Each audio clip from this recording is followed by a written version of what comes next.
Um, anyway, I think for those who don't know me, I'm Lindsay. And for those who don't know Betsy, that's Betsy. And we were co teachers for 7 years. And she divorced me. So there's that. I retired for the record. No, that's not what I saw. But anyway, I'm going to make you a co-host, Betsy. So I don't know why I put a waiting It's fine. room on here, but, um, or I guess I just have to make you, it won't let me make you a co-host. It's okay. Okay, well, never mind. All right. So anyway, It'll work out.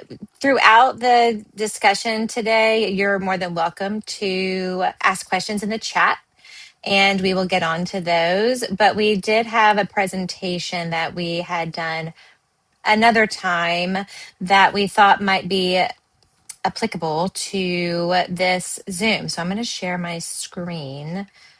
Um, and boom. Okay. This the whole thing. All right. And so Betsy and I spent a long time together working on ways to make the school year easier to manage, so therefore more enjoyable. So we had this presentation that we did at IMEA, and so we're going to share it with you. And again, if you have questions, and then we'll go through lesson planning. For those who had me, Betsy and I showed you all me and Thomas's intro video, but every year we make an intro video that the kids watch the first day of school for multiple reasons. Number one, it's so that I can write down their names in the seating chart quickly and also make sure I have people not sitting next to people I shouldn't. Number two, I'm giving every single class the same information about myself. And I think that's important because some classes you'll say, oh my gosh, I went to see this summer. And then other classes, by the end of the week, you're like, I'm done talking about it. And by the end of the week, we're completely done watching this video. We can quote it the entire I mean, we're just like, oh my gosh, this video.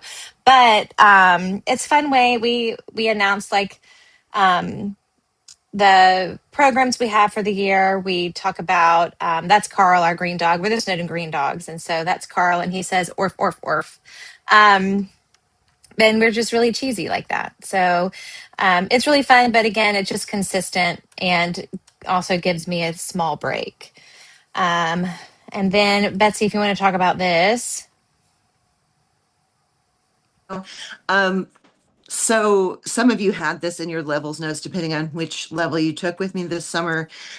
But Lisa Odom, who teaches level 2 at Anderson, has a list of ways to begin a lesson. And elements to be included in a lesson. So when you're planning and you're like, it's not quite done, but I don't know what I still need, you can do a little mental checklist. You can do a little mental checklist Sorry. to go through and say, do I have these things? What could it use? What would be the most helpful thing for teaching what I'm going to teach this week? And it's not that you have to do all of those things in every week, although the elements to be included, try and hit as many as you can. Um, but it's just, a little list of quick ideas. If you're not sure how to finish it out, it might save you a few minutes. Yeah, and we'll share this slideshow with you all. Also, I realized that I can't see the participants to see if I have people in the waiting room. So someone will have to yell at me if they see someone. I don't know if y'all can even see that. Anyway, I was like, I have to check. Okay, so we also are really big on structure. Betsy and I both have kids with different learning differences, and we have both spent a lot of time trying to be the teachers that we wish that our kids had. And so one of those things is safe space. And so I talk about this with people in my level, so sorry if I'm repeating myself, but um, we have to think about, like, when you bring the kids in the room and let's say they have a line order, and in their line order they're standing in front of this person who plays with their hair every single time they get in line. They're too nervous to say something about it, and they are just taking this abuse, if you will. They just cannot stand it, though. And then you bring them in your room and you keep them next to that person because you walked them in a circle, and that is now how they're staying the rest of class.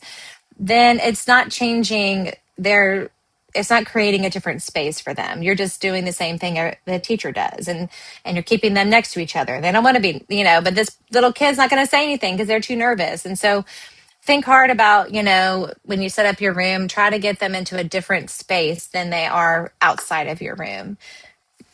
Also, the first week of school, we start teaching immediately. We teach our procedures through teaching, but a lot of them have had you already. So why, if they had you in third grade, they don't need to listen to your rules in fourth grade. And we don't have time. We've got things to do, people. So make sure that you try. Now, if you're brand new to a school, that's different. But try to teach and then go to the instruments. We play instruments on the first day because I also want them to be excited about coming to music next week.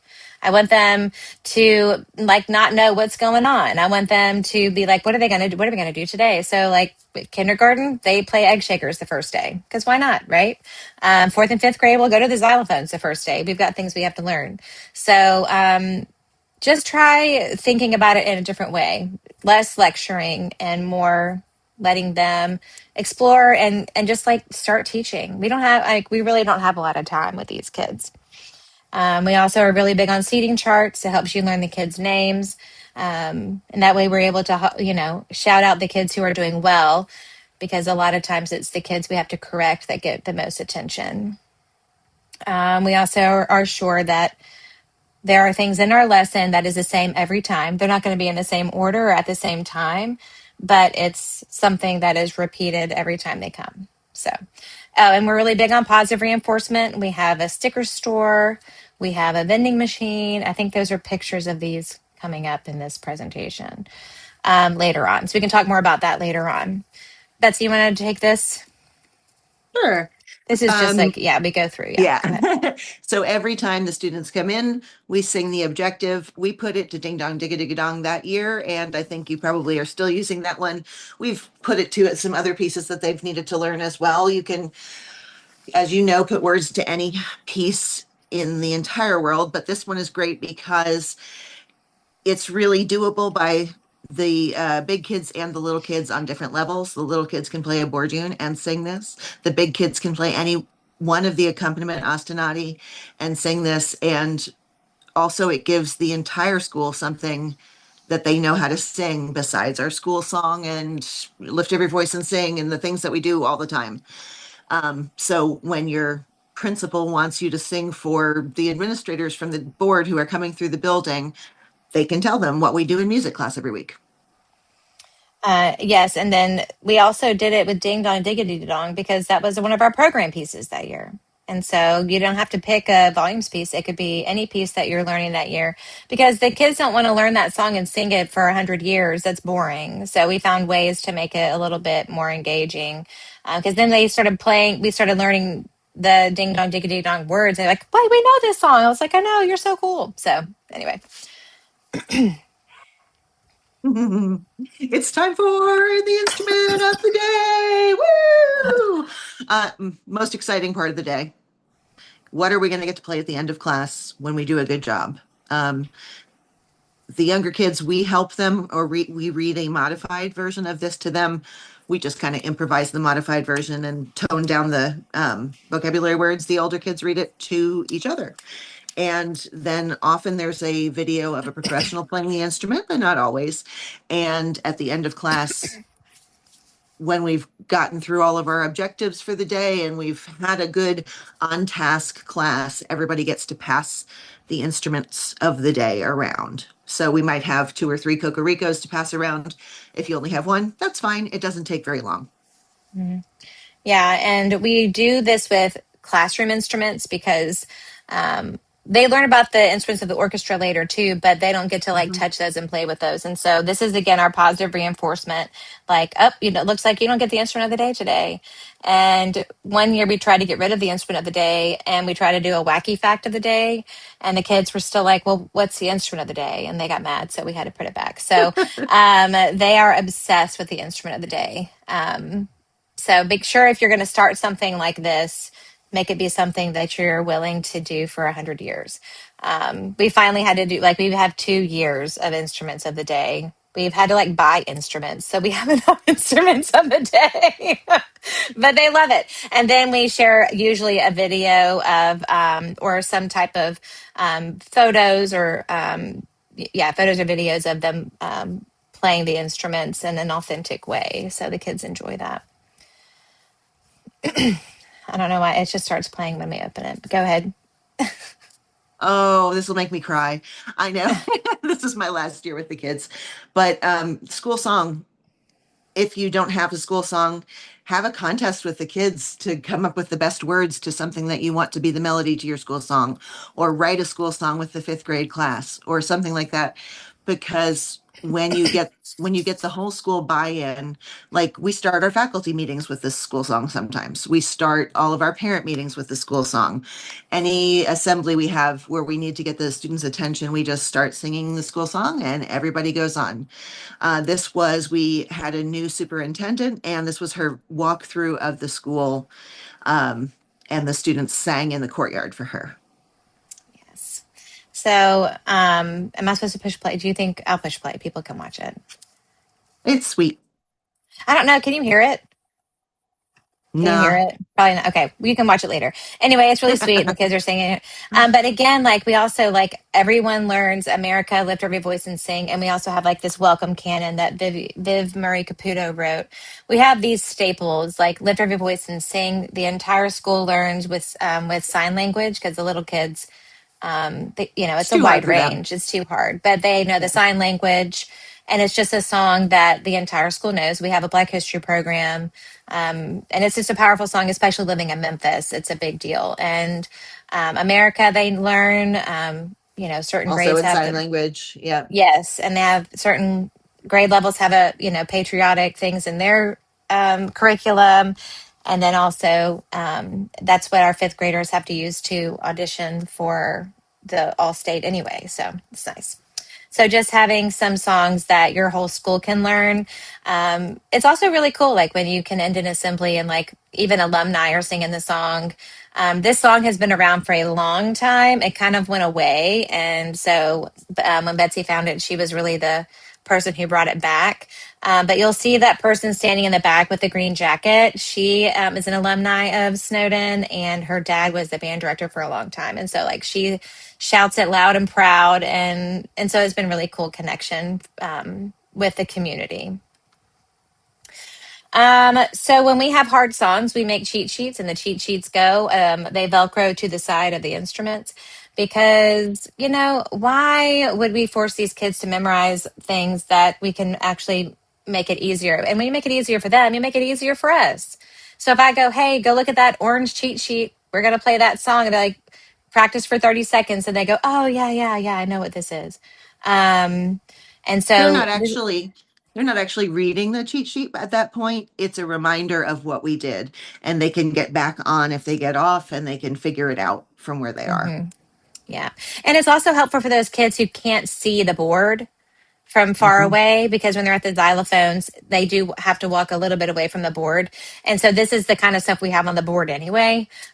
Of course, everyone has learned every part, and then we are able to separate them by instruments. So we have cheat sheets for a lot of our songs, especially volumes pieces. So there's that. We also are really big on parent communication. This helps us with our structure. It also helps us get our like life together. So I know this doesn't really have to do with the first weeks of school, so we will pass through unless people have questions, and you can put them in the chat. All right. The welcome canon is by Vivian Murray Caputo, and it is Caputo, and I'm pretty sure we can find some music to it for you. Yeah. Yeah. And then something else that we have, this helps us all year round, is our fourth and fifth graders get to apply to be an intern. And these kids are responsible for moving our instruments to and from the room. They're responsible for passing recorders out in the middle of class. They're responsible for taking running our errands for us. And so they have badges that they wear. They're hanging on the wall when they come in. They wear their fancy intern name badge, and they can get fired. We've had to fire a couple people before. So it's a big dog deal, but honestly, it's the biggest deal for those who don't like to be on stage. So it helps like us get those kids who are not as interested in the performing part. They're interested in doing this. And so we're able to kind of meet them where they are. Another thing they do is usher for our programs and then also sit with kindergarten and first grade students to help behavior. And so even if some of our interns have been, they're not always the best behaved students, but they like shine in those moments. We'll put them sitting with a first grader and the teacher's like, oh my gosh, they did such a great job, because also Yes. you're separating them from their friends in their grade level watching these programs. And so it just makes And a big difference. they're trying to be the example rather than cutting up to get attention. They're the example because they're the big kids sitting in the bunch of little kids and everybody can see them doing the right thing. It's really a win-win for everybody. Yes. So, other than that, these are all just different things we do throughout the year. Um, but I do know people were interested in seeing a lesson plan, and this is the one Betsy and I both shared before. And so, a couple of people asked me if we could like re-go through it quickly. And so, this is This our is a new typical. one for my people. Oh, I'm sorry. Well, this is It's not new perfect. for white people. So yeah, like Betsy and I said, we just went through and picked a random day, a random week. We have a different Canva for every grade level for each week. And it sounds like a lot of work, but now all I do is I get to make a copy of the last year and then edit what I need. And it's very nice. And we do a lot of editing. We're like, oh, I didn't really like that piece. Let's do this, we do a lot of editing, but this was just the third grade week 6 last year. This is what they do is they come in, they're listening to this song, and we're asking them to review canon, because that's a second grade skill, but we're still reviewing. And then I am unsure. I didn't look at week 5. Let's just say week 5, we learned this song. And then week 6, we're going to sing it as a canon. And any song we have that's a canon, we put a canon in the corner. And so the kids will shout out, it's a canon, whenever we teach them the song. I'm like, yes, next week we get to sing it in canon. And because we never, ever, ever, ever, ever teach a song and sing it in canon the same day. Never, ever, ever in the whole history of ever. Amen. We never, ever, ever teach a song and sing it in canon the same day. They have got to sleep on it. They have got to keep it in their bodies for a little while before we do that. And then we'll do our objective. These are our rules. When we get to this slide, the kids go, be safe, be musical, be kind. I will say at the beginning of the year, we give examples for one. So I'll say something like, is it kind when we are picking up the dots on the floor, and like we're messing with stuff like our seating dots on the floor? Is it kind? And like, no. I was like, and also, friends, did you know that that's not safe? Because when I have little kids come in here and they can't find their seat, they're scared. And so we have to remember, like, that's not being safe. And then when we're not safe, we can't be musical, etc.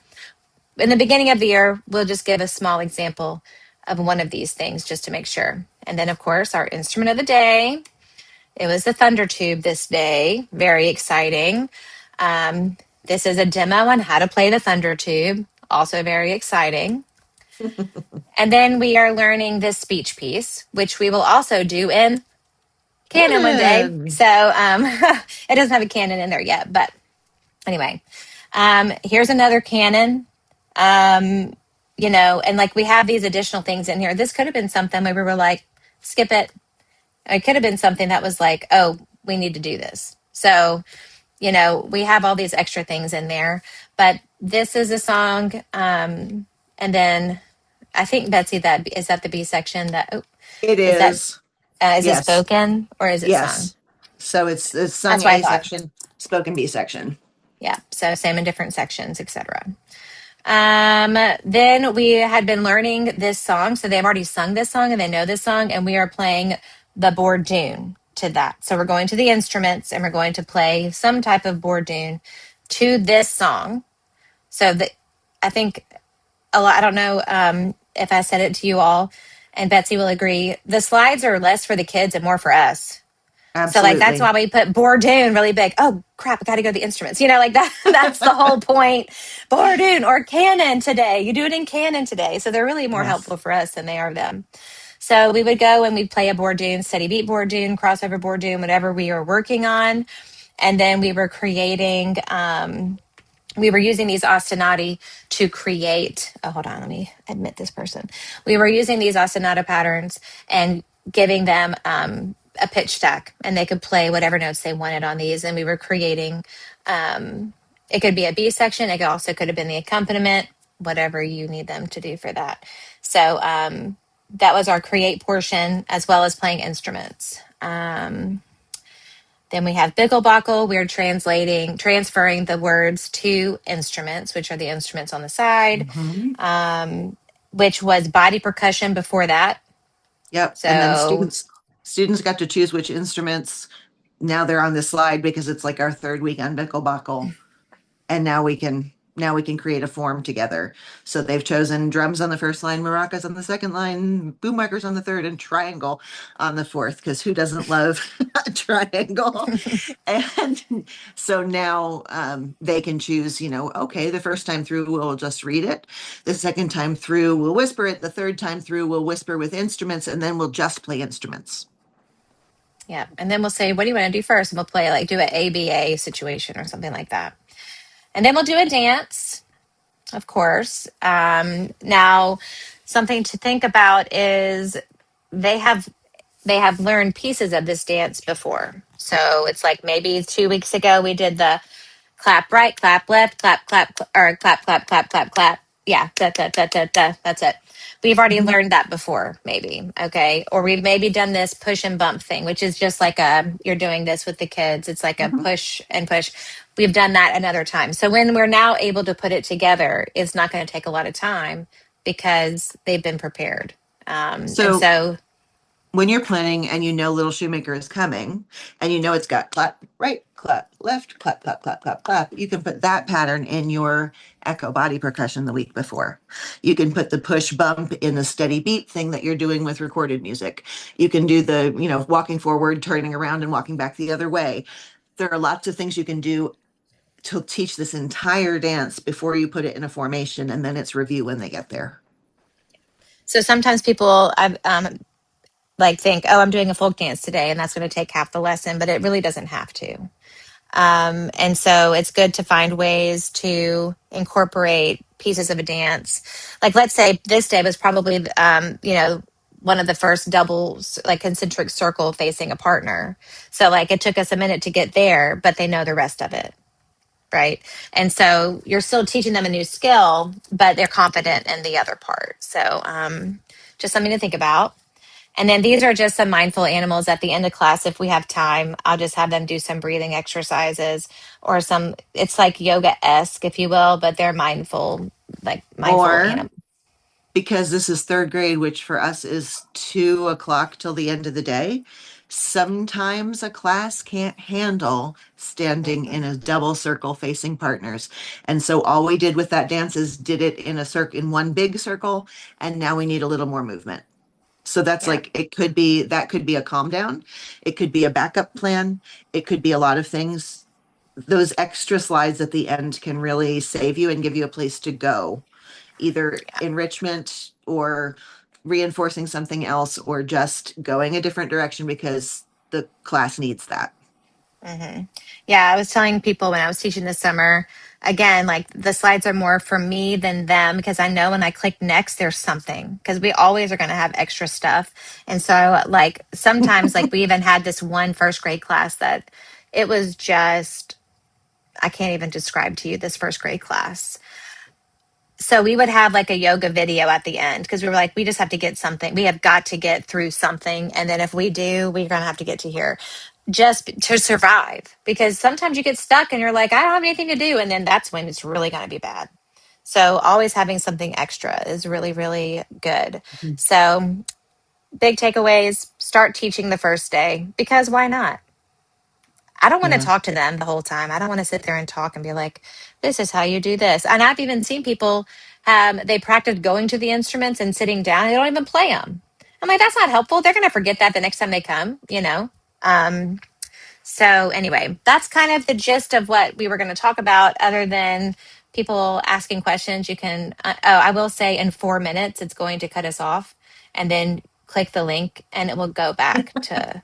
It will go back to this meeting. So just so you know.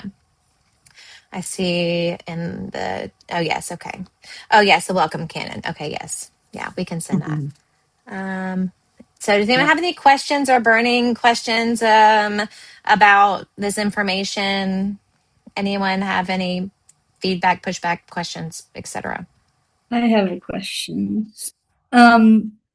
So you guys structure the class the same way? So obviously you're doing something different every week, but is it usually like we do singing first, speech, movement? Like, is it laid out the same way every week?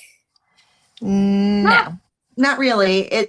So when we come in, there's usually a listening activity or a movement activity because it's a good, immediate, very minimal instruction. And we do have a bunch of warm-ups. I think I even shared those slides with you with like rhythm, clapping, or reading iconic notation for pitch, things like that, where they're kind of warm-ups. We have those kind of things that are the instrument of the day, the closure, all those things that are pretty standard from lesson to lesson. And then the rest of it gets filled in whatever order, depending on what you're really going for that day.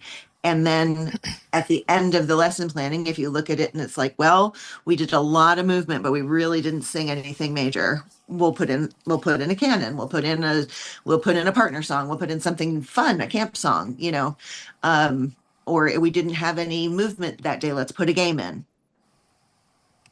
Yeah, something that Betsy and I, we were in a PD for before, and we both heard the same thing. And it was an Artie Almeida session, and she said, I want the kids in the hallway to be excited to come because they have no idea what's coming next. So we changed the order of things a lot. Sometimes the instrument of the day doesn't happen till the end of the day. And they're like, "When's the instrument of the day?" And sometimes I'm like, y'all talk too much. We couldn't even do the instrument of the day. I can't even tell you what it is. Like it's all over the place sometimes. And then of She's the course, mean mom. I am. I really am. I know Thomas was asking my co-teacher. He was like, "Gosh, the kids at Snowden, they're just sitting there so quietly." I was like, "Yeah, because they're scared to death of me," and they truly are. But it's okay. We get stuff done. We have like 60 kids at a time.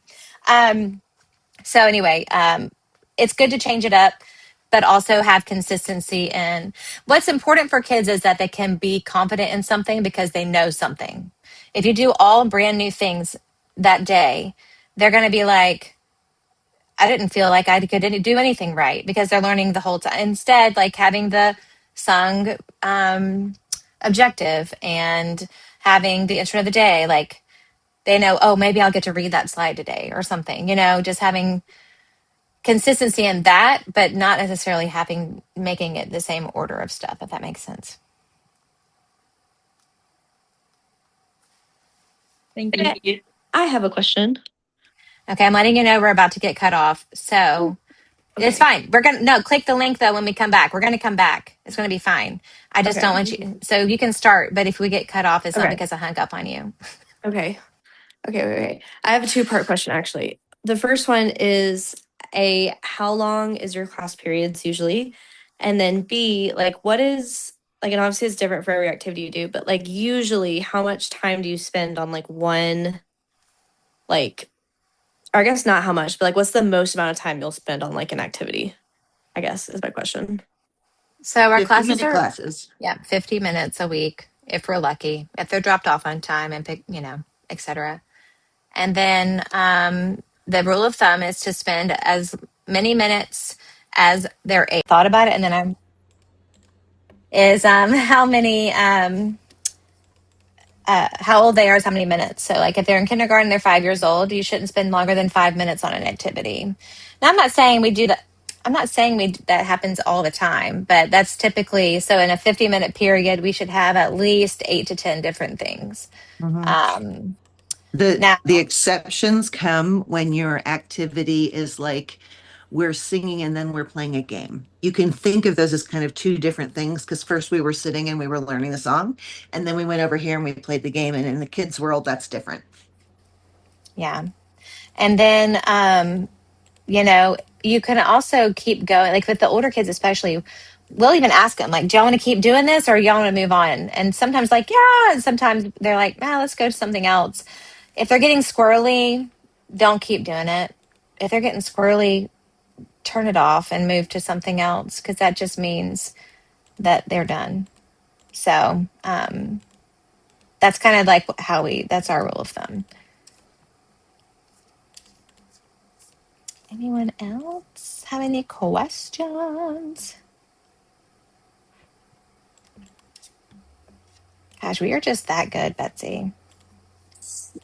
Can I have a Something. question Yeah. about the intern kids? So, are they in your music classroom? Yes. So they're Oh, fourth and fifth graders and they apply. And, you know, some classes we don't even have one, and that's fine. But when they come to their music class, they get their name tag and they wear them. So then I know who the interns are. And then they are wear their name tags proudly. But then, like I said, some kids get fired because I'm like, you can't be an intern in the class if you're going to be talking to somebody. um, but they take it very seriously. Like when we prep performances, our instruments have to go downstairs, either one flight or two flights, and so they have to go in the elevator and they have to be trusted to not run around like crazy people. um, and so it's taken very seriously, and the kids, they think they're super duper cool. But yeah, it's just fourth and fifth graders. They have to turn their application in on time, and the application asks questions like, "Why should you be an intern? Why do you want to be an intern? Mhm. If you I can't remember all the questions, but there's like There was three something about questions. if you asked somebody, why. I think there was like if you asked your teacher why they should, why you should be picked, what would they say, kind of thing. Mm-hmm. Just a little bit of thought, so they have to think about, what have I done? What am I doing to, what Mm-hmm. does this mean to you? and you said that the intern not gonna perform on stage because Oh, they moved it? so sometimes that's true. Most times not, because our kids are all required to perform. But let's say they're not, like, let's say it's a second and third grade program and they're in fourth and fifth grade, then they will be the ones who are like sitting in the audience helping the little kids. If they are in the performance, they will help usher, they will pass out programs, and then they will go to the performance. Yeah. Yeah, so they do perform and participate, but sometimes the intern title gets more out of them than we would get out of them if we didn't have a job for them. So taking instruments to and from before and after the program is always their favorite thing. So they all get to do that because they get to stay after, and like everyone's leaving and they're like, we're skipping class so we can move these instruments. They think that's super cool. So that's like their main jobs. Okay, that's clear. One more question is that you guys talking about an instrument of the day. So like, is that mean like it's helping to clean up in? Can you explain that again because it's very confusing for me? How you Mm-hmm. gonna pass it out? Like who gonna get to use that instrument or something? Sure. In the beginning of class or in the middle of class, when the slide comes up, we just talk about the instrument. We show the instrument. The teachers might model the instrument, show how you play it safely. Then we watch a little clip of a professional or a culture bearer playing the instrument.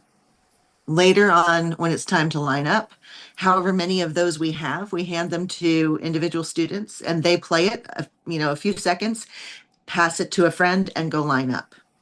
So it actually slows down the lineup process, so they're not running to the door.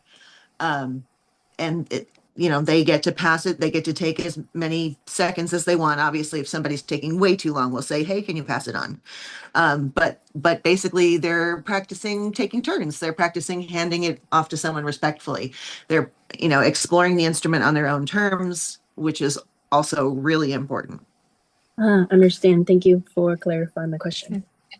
Yeah, it's also really, it's like we were talking about with the folk dance. Like it's an opportunity for these kids to play this instrument and learn how to play it. So then when you want to do something with 4 instruments, you don't have to take time explaining how to play the instrument because you've already done that before. And so, Mhm. and you've already gotten to like stand there. And if you have a kid playing it incorrectly, you can correct it then and not, in front of all the other kids while we're sitting in a circle playing instruments. And so that's something that we're able to, again, like every moment is a teachable moment. Okay. So when we're transitioning from the line to sit down, we're singing a song, we're echo body percussion. You got to give something for their brain and their mouth to do, or else they'll fill the void for you. When we're moving to instruments from the floor, we're singing a song or we are doing something. I put our program songs along the back wall. I have them written down on the board. So if I'm in the moment and I'm like, what am I going to have them sing while they're walking? That's their program song. I'll sing it. They can listen. And that way it's every moment is a teachable moment. Betsy and I are not drill and kill teachers. We refuse. So we teach them through the whole year, the different program songs they have, different words, different all kinds of stuff. Because when it comes to it, I want them to have fun performing and not be done with it.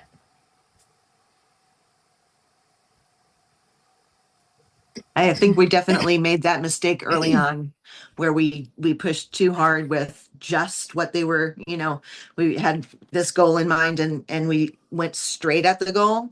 And it worked a lot better for us to take the pieces and the components and practice those without them knowing that's what they were doing. Yeah. So the most important thing to do right now in this moment is if you don't know your program day, you know where it'll be around. And you need to count on your calendar how many weeks back you need for them to learn this music and then add one because there'll be a fire drill.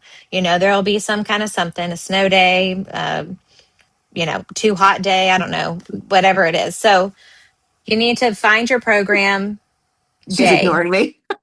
Oh, me, you're snapping at me for snow day. Where's your mug? Get it out. It's too hot. Safely in the corner No, of the we need cabinet. it. Y'all, it is so hot here. The heat index was 115 yesterday or 2 days Oh, ago. It's so hot here. And no, air in all the schools are not working because the air is not strong enough it's all busting out and over freezing because the air conditioning isn't strong enough in these super old schools.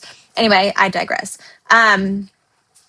So yes, get your calendar out. Be like, okay, I have this winter program. I need to back out like 6 weeks plus one, and I need to start teaching this music in a way that is not winter/Christmas. An example, Betsy is very good at this. We did a song. We did witches here, witches there, flying on their broomsticks. Witches here, witches there, flying everywhere. Changed it to later on, Snowden School will perform with the Memphis Symphony. Snowden School will perform with the orchestra.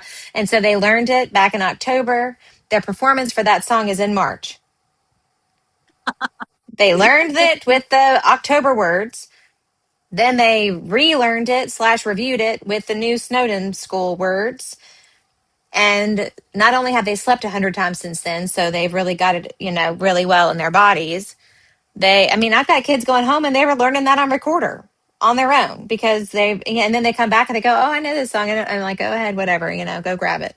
And so trying to find ways to like trick them into learning the songs early will help everybody, especially when you have these days of school, weeks of school that are off and you have to come back and you're like, oh my gosh, my program is next week. Doesn't matter. They're prepared. It may not be all the pieces that you were hoping for, but they still have something to put on stage that's quality. To the extent that it's possible, also try to pick things that, if you know you have a second and third grade performance, try to pick things that go along with their curriculum because that gives you the opportunity to teach it in that manner. So you're not going to pick something that's so hard for them, it's going to take an extra 10 weeks to learn. And you're not going to pick something so easy that they are bored with it and they think it's cheesy. So you'll kind of pick, hey, our skill this year is this. Let's show off. Let's show the parents, let's show your friends how many of you have learned to do a crossover board tune already. And that's end of third grade. And look at you all. It's December and you're doing it.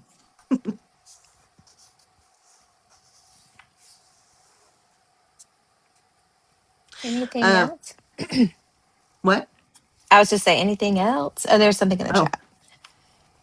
Oh, just okay, Kaylee, that was you. Yes, don't forget to record. Okay, thank you. I really did need that. what are you guys for sub plans? Oh, Sub ooh, plans. we're bad to I people to know. ask that question.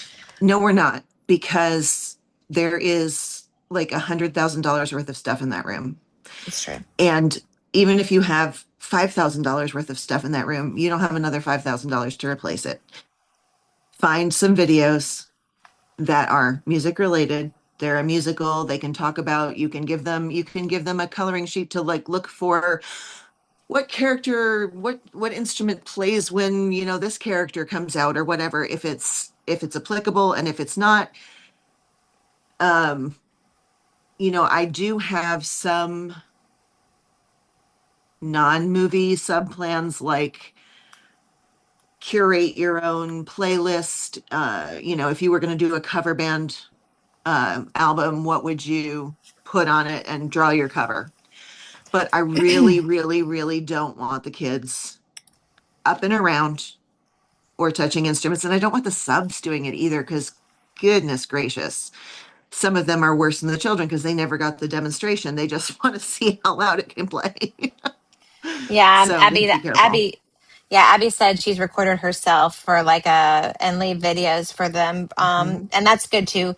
We have lots of those made from COVID as well. So yeah, you can record your own, because we understand too, like our principal leaves us alone. I think if she didn't, the parents would come after her. So she leaves us alone, because we just have, now we have a positive reputation at the school and in the community from the music program, because we've involved them in so many things. And so But when we do have, that's also the only time they're watching a video. yes. Yeah. So like Peter and the Wolf is a good one. Our school is like, I don't know how your district is, but you have to have only G-rated movies. Um, Other teachers do PG. That's fine. That's just not a fight I want to fight. I don't. If a kid goes home and they've watched a movie that's PG, I don't want to. That's just something silly for me to get called to the table on. So other people can make that risk. I'm just not in the mood to do that. But so we'll, give them a Disney, and we'll also like there are some that have like sing-alongs, and some that are like movement, learn this dance, whatever, whatever. Like I know High School Musical has extra scenes where you can learn the dance to it or something like that. But yeah, we do movies mostly.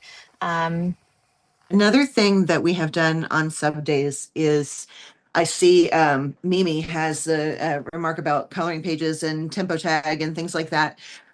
We will have the kids write or draw thank you notes or invitations for programs.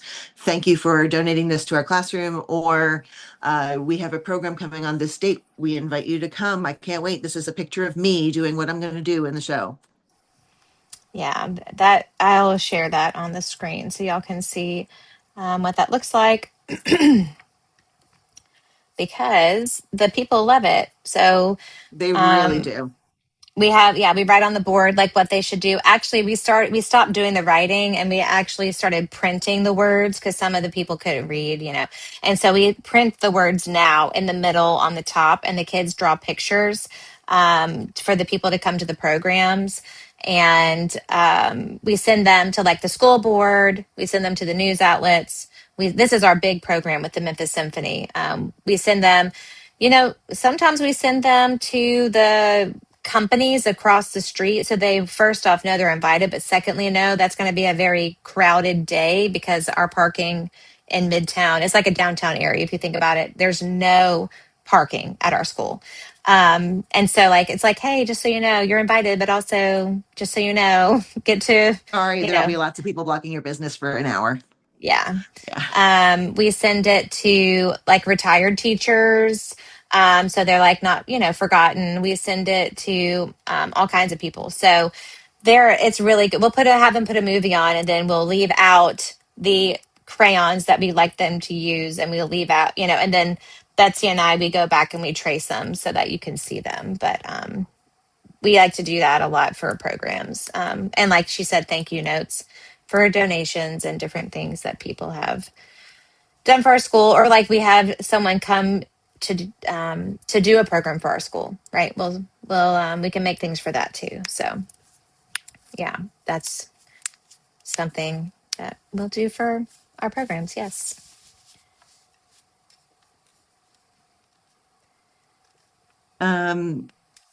What questions do you have about planning itself and where to start and things like that?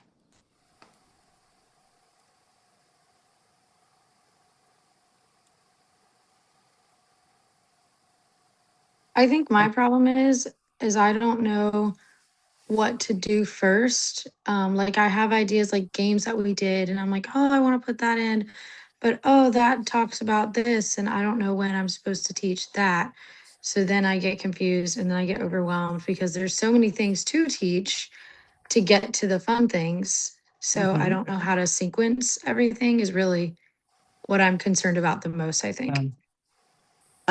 Have you had a chance to look in the folder yet where it's got there are a couple documents in there that might be helpful. I One don't think I is have. So I okay. will check that out. In there, you'll if you see there's a pacing guide, and the pacing guide tells you like in this quarter you should really be kind of leaning on this in second grade, and this quarter you should be kind of leaning on that. And the other one is the scope and sequence, and that tells you um, scope and sequence tells you whether the skill is introduced in first grade or mastered in first grade, or is it review in fifth grade, or is it still developing? So it kind of tells you like all that IMDR stuff tells you. So if you're like, are we ready Where's for this? Are we ready for, a dance that has a single circle? Well, or a double circle. Well, have we done single circle? What do they need? What are the pieces that they need right before that to push them up into that developing or mastery where they're going to be yeah, ready for it? yeah, the I for Absolutely, introduce. Michael. Uh, Yeah. the I for introductory skill, D for developmental skill, M for mastery, and R for review. And so Mhm. this is yes, so it's got K through 5 here. And when you introduce what grade level you introduce and then develop, and then like this one, singing alone with others, like that's something you develop forever. Like there's no mastery really for that. Like, I mean, I couldn't even say I mastered it, right? So we're just developing that for the rest of our lives, forever and ever. Hopefully, we're developing singing happy birthday in tune. That would be great. Then we have like Lasso Mi Re Do. Well, we're going to introduce what it means, though, is like we're not going to introduce all of them. Oh, wait, hang on. Here we go. Lasso Mi. We introduce in kindergarten. We develop it here and we master it here. So, second grade. Whereas we're also going to add Lasso Mi Re Do when they get to first grade and develop. So, this is a great document, scope and sequence. And then Betsy was talking about. Um, the pacing guides, they're also amazing. I'll go to third grade. So you see up here, the blue is major work of the grade, whereas green is areas of reinforcement, and then yellow areas of enrichment.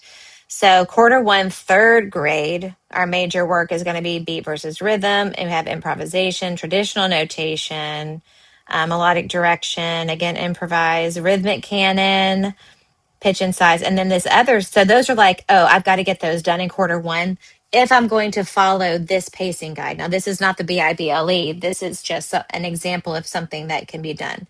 And maybe your third graders aren't ready for this, and that's fine. Maybe this is your fourth grade pacing guide for the year or the next year. Mhm. Every school is different, and you know your kids, we don't. So anyway, quarter two, you'll see there's different major works as you go through. And all of these things will prepare them for the pacing guide for fourth grade. Yes. Okay. So to answer the three questions about that, I will send the link again. I can send it to Maita. And yes, you can see this if you're not in Memphis. It's So in it's in the Google Classroom under Memphis or curriculum. I know in all my mhm, levels, it's in Google Classroom. yeah. In the work, it's the folder called Memphis Orff Curriculum. But if you can't see it, you're welcome to email either one of us and we can make a workaround. I know I have it in a personal Google Drive, and I know Lindsay has it in the school in our Snowden Google Drive, which is really a private Google Drive. So Yeah, we share it illegally, so don't report us. I'll put a link in the chat. Okay, here we go. So what we just looked at was the scope and sequence and the pacing guides. Yeah, yes. so I'm Okay, gonna great. open, Thank you. yeah, I'm gonna open the curriculum so you can see how they match up. So I'm gonna go to third grade, quarter one. This is our curriculum, so it's a much longer document. As you can see, it's 10 pages, one quarter. But you will For third see grade, we one still grade level, have, 1/4. yeah, one grade level, one quarter. We still have the blue, green, and yellow. So now the blue things, they're going to tell you how you assess it. They're going to give you an example of what song you can do. Look, we've got Bickelbockel, week 6, Bickelbockel in third grade is what we just showed you. And when you click on this fancy blue link, it will take you to Bickelbockel, written by Shirley McRae for the Memphis Orff curriculum. This used to be like public, and you could all go to the website. And then the district was like, no, we pay curriculum writers. And so it's our curriculum that we pay for. So they have gate kept it. Well, I don't believe in gatekeeping. If you took any levels with me, you know that. So the Orff way is the non gatekeeping way. So, anyway, a lot of them will have the music, it will have the objectives, and it will have the sequencing process on how you should teach this And in what again, order. you can use that, or you can adapt it, or you can throw it away and create your own. It doesn't matter. Yep. We've Make done a new lot of words. all of those things. Yes.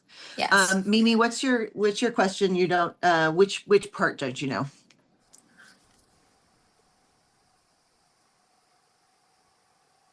Mimi, are you there?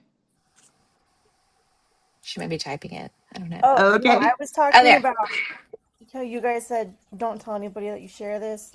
Oh, I was like, what level are perfect. we not in Sorry, here? it was a little later in the No, That's it's okay. fine. That's okay. I'll also I'll also add that we do have a district or music lesson plan format, and it is here. If your school like requires you to have a lesson plan, you're welcome to use this one as well. It is in the fancy clickable items up here. Mhm. So as you go down, these colors again match that pacing guide. Okay. So the pacing guide is something you could print and like check mark. Okay, done, done, done if you want, because it's just 2 pages. If you're like, I have no idea how I should be teaching that, or my brain is gone and I have no idea what I'm doing, go to the curriculum.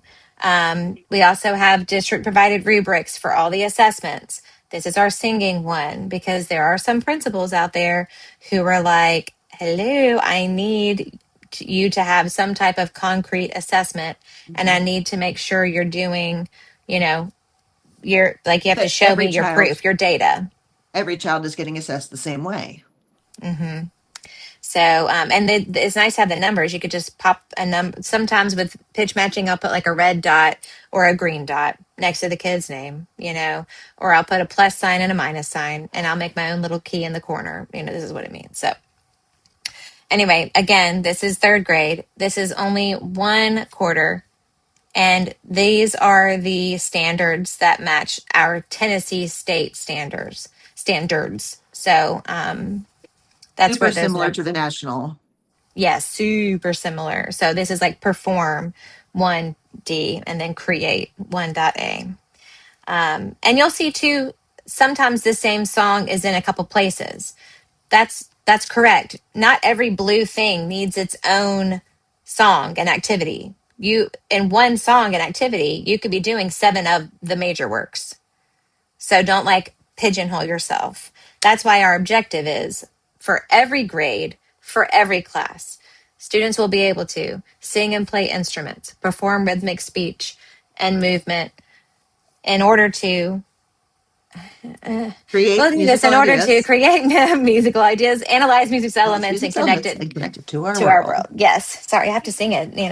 That is the one objective that we have for every single class. I have had one principal complain, not at my school, but they're like, it's too vague. And I said, I'm sorry, it's our district objective and it is what it is. So, phooey on you, as Scott would say. Okay, so anyway, yes, this is all in that link. And all these little click things are to, like, look, the little shoemaker that was in our level 3 lesson. Here's a video on how to do it. Okay. All of this is in there available to you at any time. So, like, and then like another video with children. Here's a level Mhm. 2 dance, another video. And My this is, my first years teaching, I really lived in those suggested resources and links and whatever I had. If it said appendix, I went to it and I taught it. Until you learn the other stuff, start there. You'll do fine. No one will be mhm, harmed in the teaching of your musical lesson. And then as you learn more material, you can kind of pencil it in and say, oh, I have this other song that works for that, or I really like my lesson on this. yeah.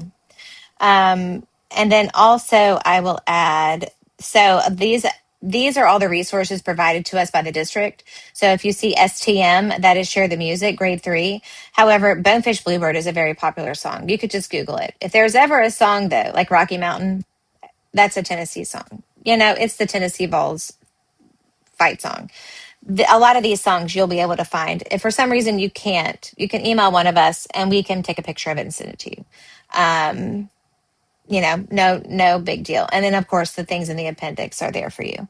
However, also in this folder, you will have these additional supporting items and the appendix resources. Quarter 1, third grade. Here are all the things in the appendix in case you're just like, I want to do an activity and I just, what's in here?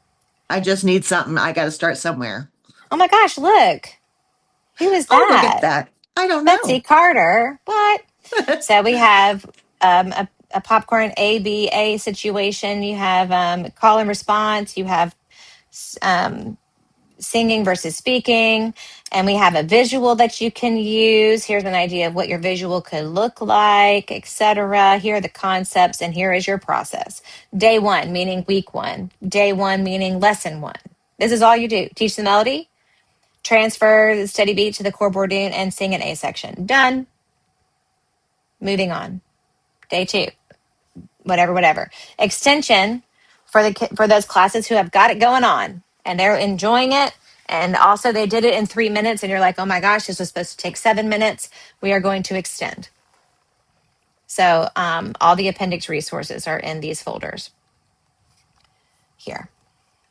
There is also a very, very fancy word wall that Betsy and I, mostly Betsy, created in COVID.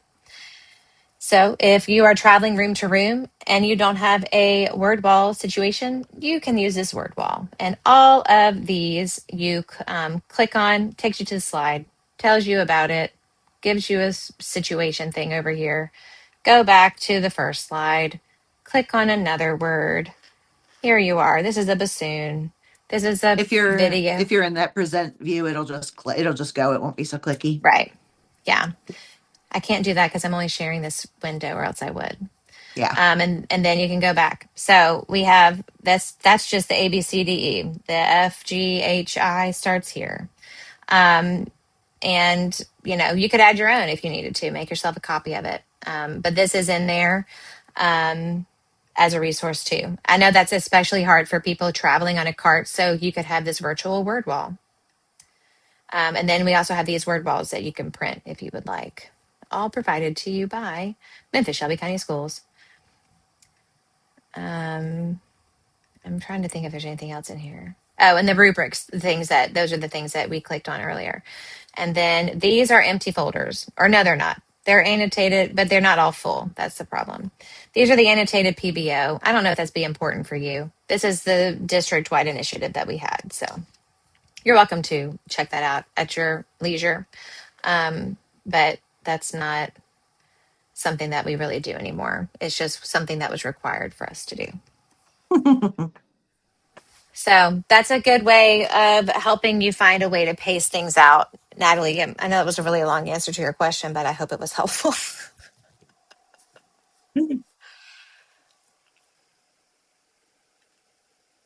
Anything else?